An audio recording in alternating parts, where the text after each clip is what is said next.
Estaba al fondo de la oficina del abogado, con paredes de madera que olían a colonia caracuero y secretos guardados.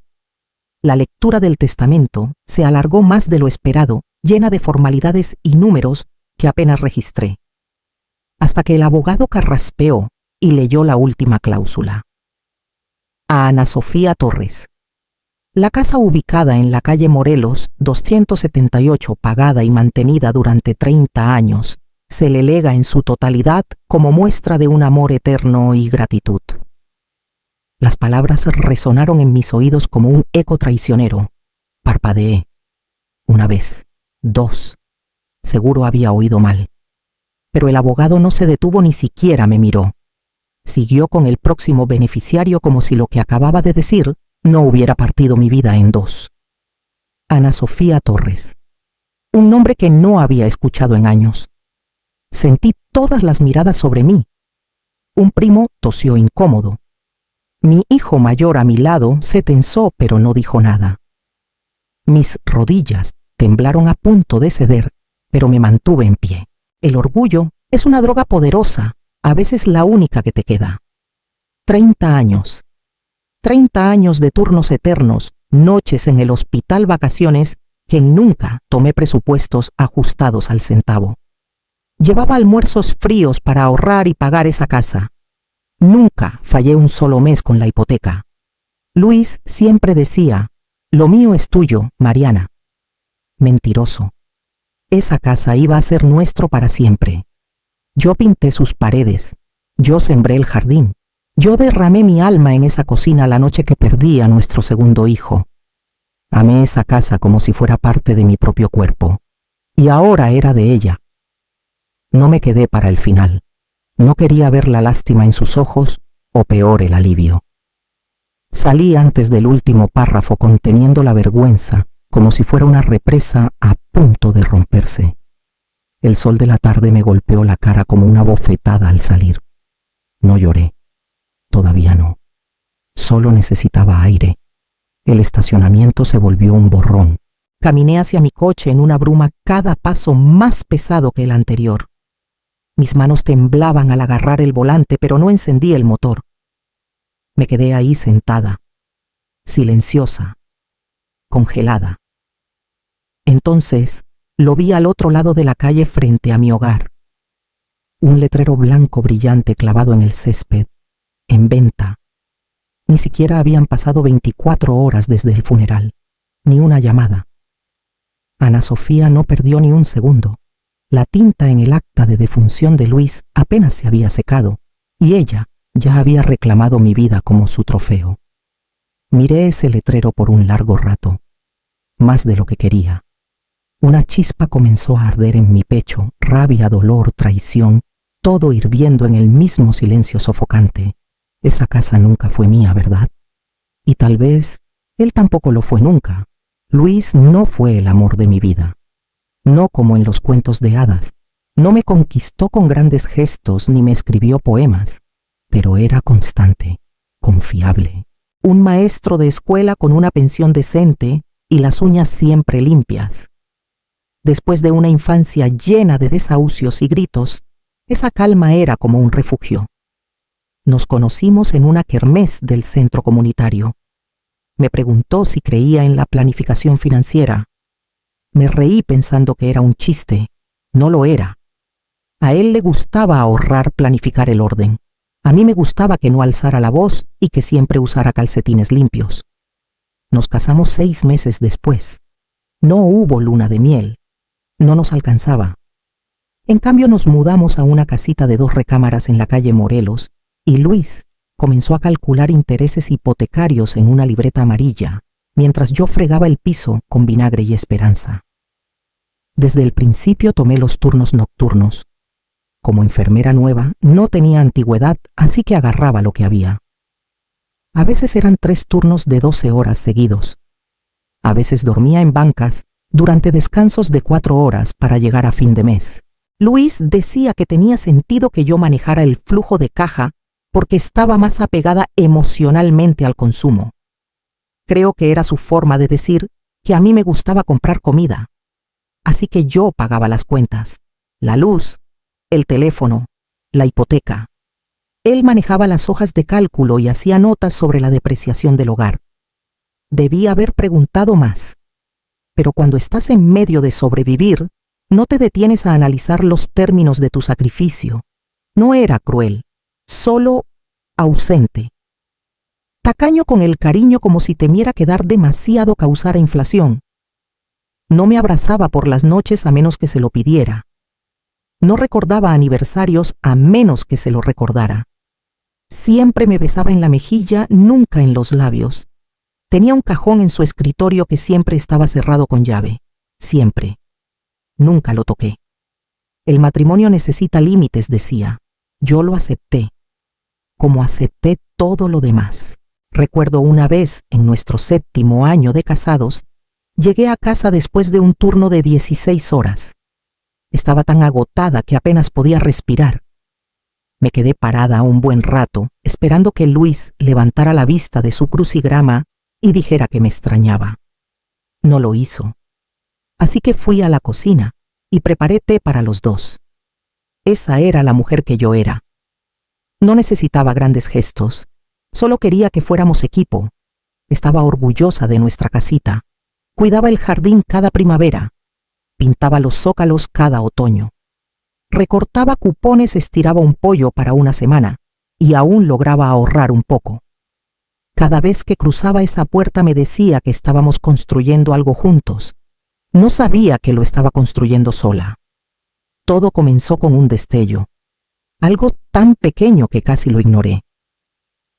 Una primavera, quizás 5 años antes de que Luis muriera, llegó una carta para él en un sobre de papel crema grueso. Recuerdo el nombre escrito en una cursiva elegante: Ana Sofía Torres. Me quedé en la cocina sosteniendo la carta más tiempo del que debía. Sabía que no debía abrirla. La puse con cuidado en su escritorio. Esa noche cuando llegó, la mencioné de pasada. Te llegó una carta hoy, de alguien llamada Ana Sofía. Se quedó quieto medio segundo. Luego, sin mirarme, murmuró una exalumna. No es nada. Quise creerle. De verdad que sí. Pero volvió a pasar. Una vez en otoño, otra en verano. Siempre en ese mismo papel grueso, siempre con ese mismo nombre. Y cada vez una explicación distinta. Exalumna, colega, alguien de su grupo de inversiones. Y luego estaban los viajes. 2 o 3 veces al año Luis empacaba una maleta y se iba al norte a visitar a un viejo amigo. Se ausentaba 2, tal vez 3 noches. Siempre traía algo genérico: un jarabe de arce, un llavero tallado. Nada personal, nada con alma. Cuando le preguntaba quién era el amigo, se encogía de hombros. Un colega con el que daba clases. ¿No lo conoces? No insistí. No quería ser la esposa pesada. Pero la duda crece en el silencio. Una noche durante la fiesta de jubilación de Luis, su prima Carmen, con un par de copas de más, se acercó y me susurró. Luis siempre tuvo algo con Ana Sofía Torres. Los amores de preparatoria nunca mueren, ¿verdad? Mi estómago se apretó. Esa noche le pregunté. No lo acusé, solo dije, ¿alguna vez saliste con alguien llamada Ana Sofía? Bajó el tenedor, lentamente me miró, como si lo hubiera acusado de un crimen. ¿En serio me estás interrogando ahorita, Mariana? Por eso no te cuento nada. Todo lo tergiversas. Se levantó y dejó la mesa.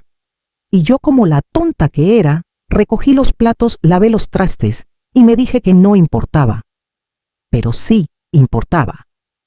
Dios, cómo importaba. Esa noche no dormí. Me quedé despierta en la cama que solíamos compartir. Mi lado seguía impecable. El suyo aún cargaba su peso incluso en su ausencia. El sueño no llegó. No después del testamento. No después de escuchar el nombre de Ana Sofía Torres grabado en mi vida como una puñalada final. La voz del abogado había sido tan plana, tan casual. Todos los activos financieros, cuentas de inversión y pólizas de seguro se dividirán equitativamente entre los hijos de Luis. La casa, ubicada en la calle Morelos 278, se lega en su totalidad a Ana Sofía Torres. Ni una mención de mí. ni una línea, ni un gracias por 30 años de matrimonio. Pasé el día en piloto automático. Café, trastes, ropa. Pero mis manos temblaban con cada doblez, cada enjuague. Cuando llegó la noche ya no pude fingir. Necesitaba respuestas. Caminé al despacho de Luis. El cajón, el que siempre estaba cerrado, me esperaba en silencio como si supiera que vendría. La llave estaba pegada con cinta debajo del escritorio. La había encontrado años atrás, pero nunca la usé. Esa era la esposa que yo era. Ya no. El cerrojo hizo clic. Mi respiración se detuvo. Adentro, ordenadas, había decenas de cartas. Algunas amarillentas por el tiempo, otras recientes. Saqué la primera. La letra era delicada, casi romántica. La caligrafía de alguien que aún creía en él para siempre. Luis, vi tu sonrisa en un noticiero. Todavía me hace girar la cabeza incluso ahora. Te veías guapo con esa corbata, la que te regalé después de la graduación. Mi estómago se hundió. Cada carta destapaba un recuerdo, un momento robado, una fantasía de lo que pudo ser. Ella lo llamaba L y él la llamaba A. Tenían un lenguaje propio. Un sobre era más grueso que los demás. Adentro una tarjeta de cumpleaños, flores prensadas y una hoja doblada. La leí una vez, luego otra. Las palabras se emborronaron, pero una línea me golpeó tan fuerte que sentí que mis costillas se rompían. Me casé con Mariana porque no tuve de otra. Tú siempre fuiste mi hogar. Dejé caer la carta. Mis piernas cedieron. Me derrumbé en el suelo rodeada de la verdad escrita de su puño y letra. Yo era la obligación. Ana Sofía era el sueño. 30 años. 30 años partiendo pastillas para pagar cuentas. Tragándome la soledad para mantener la paz. Construyendo una vida que creía real. Me dejó creer que era su compañera, su familia. Pero yo era el reemplazo, la mujer con la que se conformó. Y el cajón que nunca me dejó abrir. Guardaba la verdad que nunca se atrevió a decirme en la cara. 3 días. Eso fue lo que lloré. No por Luis, sino por la vida que pensé que tenía. El 4.º día desperté con claridad en las venas. Basta de manos temblorosas. Basta de caminar en círculos. Fui a la cocina, preparé una cafetera bien cargada y me senté en la mesa con una libreta amarilla. Era hora de recuperar lo que era mío. La oficina del abogado era fría, impersonal. El joven asociado me miró con esa compasión educada que reservan para las viudas con problemas de papeles. Deslicé una carpeta gruesa por el escritorio. Años de recibos, declaraciones de impuestos, estados de cuenta. Yo pagué esa casa, dije con voz firme. No él. Yo. Hojeó los documentos. Sus cejas se alzaron ligeramente. 93%, murmuró. Realmente pagaste casi todo. Casi repliqué. Todo. Se recostó en su silla, ahora intrigado. Podría haber una salida, dijo. Es difícil, pero si probamos que fuiste la única que aportó, podemos impugnar el testamento. Como mínimo, congelarlo. Hazlo, dije. Todo. Esa noche no dormí por miedo. No dormí porque estaba viva otra vez. La traición ya no me aplastaba, me afilaba. Una semana después, se presentó una notificación en la corte testamentaria, y 2 días después, Ana Sofía llegó a la casa. Escuché el golpe en la puerta mientras podaba las rosas en el jardín. Me limpié las manos en el delantal y abrí. Ahí estaba, con un traje rosa pálido, sosteniendo una bolsa de diseñador, como si fuera un trofeo. Su rostro era pura calma, confianza, como si ya hubiera ganado. Hola, dijo con voz melosa. Sé que esto debe ser incómodo para ti, pero esperaba que pudiéramos hablar de mujer a mujer. La miré un largo, frío segundo. Luego di un paso atrás, no para invitarla a pasar, sino para cerrar la puerta. Fuerte. Que hablara con la pintura. Adentro me quedé en el silencio con el corazón latiendo a 1000. Pero no por miedo.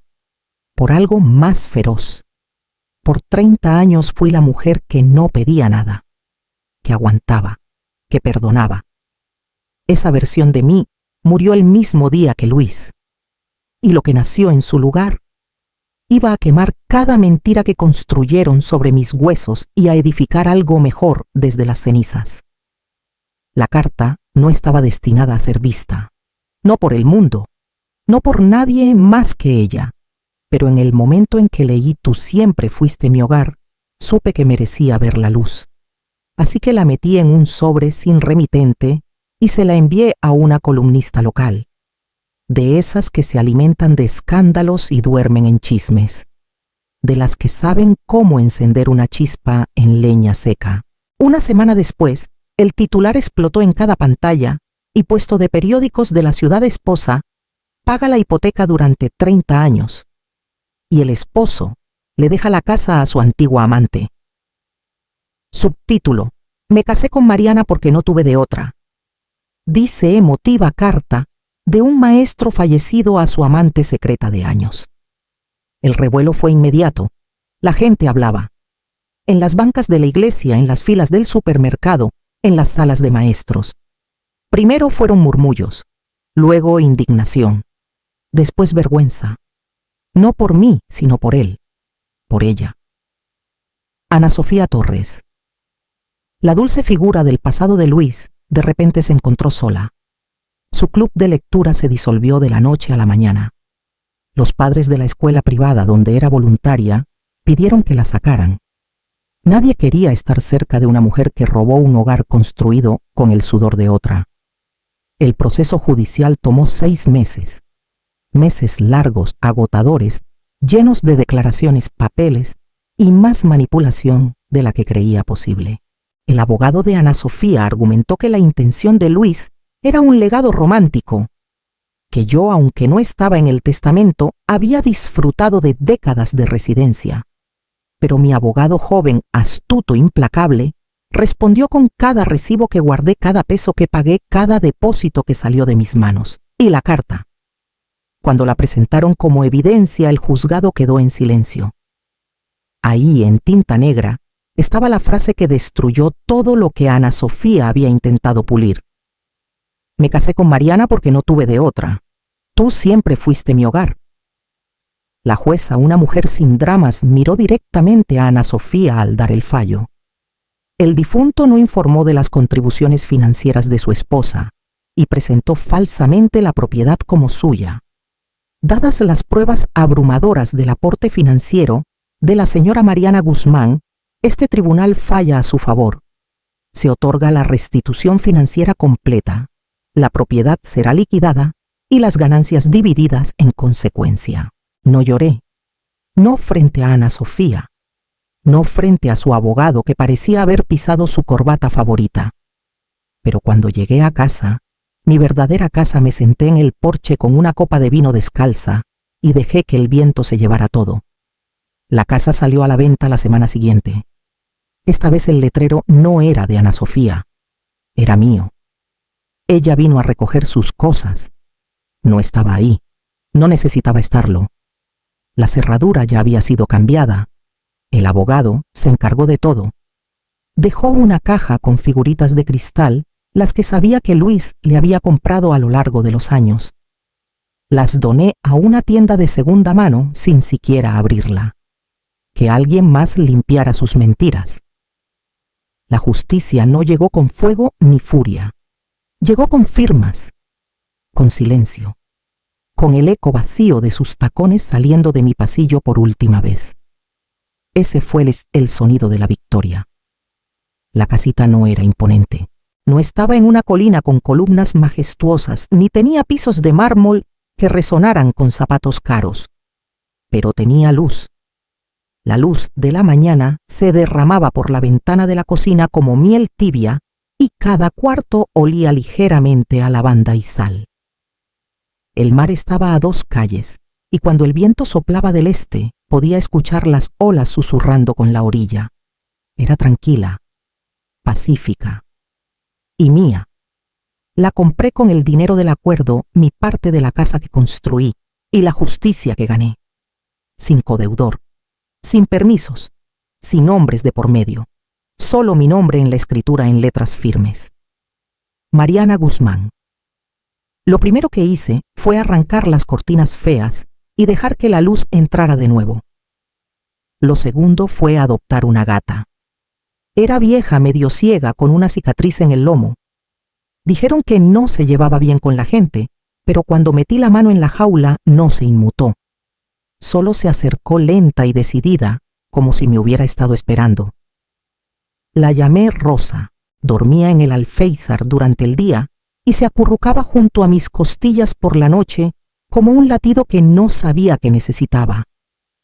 Meses después, abrí un pequeño taller de arte. Nada lujoso, un granero recuperado con paredes encaladas caballetes y estantes llenos de arcilla, pasteles y pintura. Lo llamé El Rincón Silencioso. Las mujeres comenzaron a llegar. Algunas rotas, otras amargadas, algunas simplemente cansadas de ser invisibles. Al principio no hablábamos mucho, no hacía falta. Moldeábamos el dolor en esculturas, pintábamos la vergüenza en lienzos y dejábamos que el color hablara donde las palabras fallaban. Sanar tenía una textura, y la dejé envolverme cada día. Mis hijos me visitaban, no seguido, solo lo suficiente para recordarme que existían. Se sentaban tiesos en el borde del sofá mirando a la gata, luego a los libros, luego a la puerta. «No sabíamos que tenías esto en ti», dijo uno. Yo tampoco respondí. No pidieron perdón. No lo ofrecí. Hablábamos como desconocidos que alguna vez se conocieron. Y de alguna manera eso era más fácil. Entonces llegó la carta. Sin remitente, pero reconocí la letra al instante. Ana Sofía. El sobre era grueso. Una disculpa, tal vez. Una explicación. Una justificación envuelta en cursivas. No lo abrí. Caminé al patio trasero, encendí un cerillo y lo dejé arder en el bebedero de pájaros. Rosa miraba en silencio mientras las llamas convertían su nombre en humo. Ella quería cerrar el capítulo, pero yo no necesitaba su cierre. Esa noche me senté en el porche con una manta sobre las rodillas y Rosa en mi regazo. El viento sabía a sal y promesas. Vi las estrellas encenderse una por una en un cielo negro y escuché el ritmo constante de mi propia respiración. Por 30 años di todo por una vida que nunca fue mía. Ahora cada momento lo era. Tomó 30 años construir esa casa, pero solo hizo falta una mujer yo para construir una vida nueva.